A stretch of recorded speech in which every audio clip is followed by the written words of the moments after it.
اللهم صل على محمد وعلى آل محمد وبارك وسلم.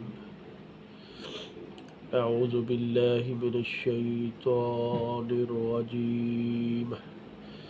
بسم الله الرحمن الرحيم.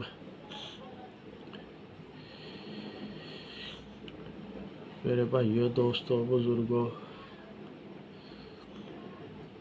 اور معزز حضرات، السلام علیکم ورحمۃ اللہ. آج میں حاضر ہوا ہوں ایک بہت ہی قیمتی اور انمول تحفے کے ساتھ.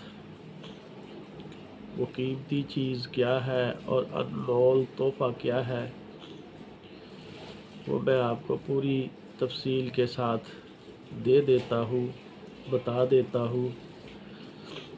ایسا ہے کہ آپ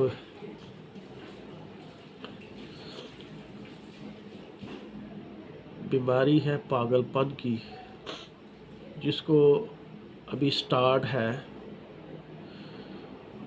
یا وہ پاگل پن کی طرف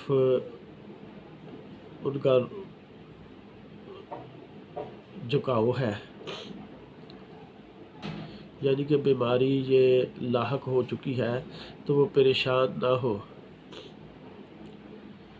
ان کو پریشانی کا کوئی بھی جو ہے نا جی سلسلہ وہ نہیں اختیار کرنا چاہیے. ہاں، لیکن احتیاط ضروری ہے اور علاج ضروری ہے، کیونکہ بیماری تو بہت بڑی ہے. انسان کا تعلق ہی جو ہے نا جی سوچنے کی صلاحیت کے ساتھ، دماغ کی صلاحیت کے ساتھ. دماغ کا ایک بہت ہی انسان کے جسم کا پرزہ ہے.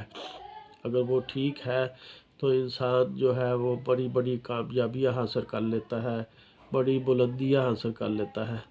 تو اس کا علاج میں بتاؤں گا آپ کو، جو اللہ کے ذکر اور کچھ قدرتی چیزوں کے ساتھ ہے. اللہ کا ذکر کیا ہے، جو کیا کرنا ہے، آپ نے کیا پڑھنا ہے، جو بڑا ہی مضرب ہے، جو اللہ کے رسول پاک صلی اللہ علیہ وسلم کی طرف سے خاص انعام ہے. اور اس کا حدیث کے ساتھ بھی ذکر ہے. اللہ کے نبی صلی اللہ علیہ وسلم نے بھی یہ ذکر بتایا ہے کہ یہ آپ یہ ذکر کرو اور انشاءاللہ اللہ پاک اپنی رحمت فرمائے گا اور اس بیماری سے حفاظت رہے گی. جی وہ ذکر ہے: سبحان اللہ العظیم و بحمدہ ولا حول ولا قوة الا باللہ. سبحان اللہ العظیم و بحمدہ ولا حول ولا قوة الا باللہ. یہ 70 مرتبہ پڑھنا ہے جی. اور اس کے بعد ایاک نعبد و ایاک نستعین 2 تسبیح کرنی ہے. اول آخر 21 مرتبہ درود پاک پڑھ لینا ہے. یہ پڑھنے کے بعد ایک پائیا بادام لے لیجئے اور روزانہ 7 گری بادام کے اوپر نا یہ آپ نے جی 2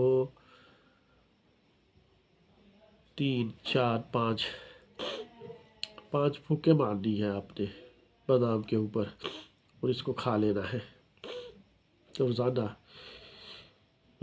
آپ نے یہ ذکر کرنا ہے. انشاءاللہ کچھ ہی دن آپ کریں گے، آپ کو ذہنی سکون میسر آ جائے گا. جب آپ کو ذہنی سکون میسر آ جائے گا تو آپ اپنے آپ کو حساس بشاس محسوس کریں گے. تو جب آپ حساس بشاس محسوس کریں گے تو پھر آپ کانفیڈنس پیدا ہوگا اور آپ اس بیماری سے نکل آئیں گے. لیکن شرط یہ ہے کہ کچھ عرصہ یہ ذکر چھوڑنا نہیں ہے، اور یہ بادام 7 کھانے ہیں. بادام کے اوپر پھوکے مار کر 5، اور پورے یقین کے ساتھ. صحابہ فرماتے ہیں جو ہمارے نبی نے فرما دیا وہ غلط نہیں ہو سکتا. ہماری گردنیں تو کٹ سکتی ہے، لیکن نبی علیہ السلام نے جو فرمایا ہے وہ غلط نہیں ہو سکتا. انشاءاللہ یہ پورے یقین کے ساتھ کریں. اللہ پاک خیر و عافیت فرمائیں گے. میرے چینل کو بھی آپ سبسکرائب کر دیا کریں اور شیئر بھی کر دیا کریں۔ جو جی دین کی بات ہے، جب آپ کہیں دوسرے کو بتاؤ گے تو اس کا بڑا ہی اجر عظیم اللہ نے رکھا ہے، جنت کے وعدے ہیں جی، قبر حشر کی آسانیاں ہے۔ السلام علیکم ورحمۃ اللہ۔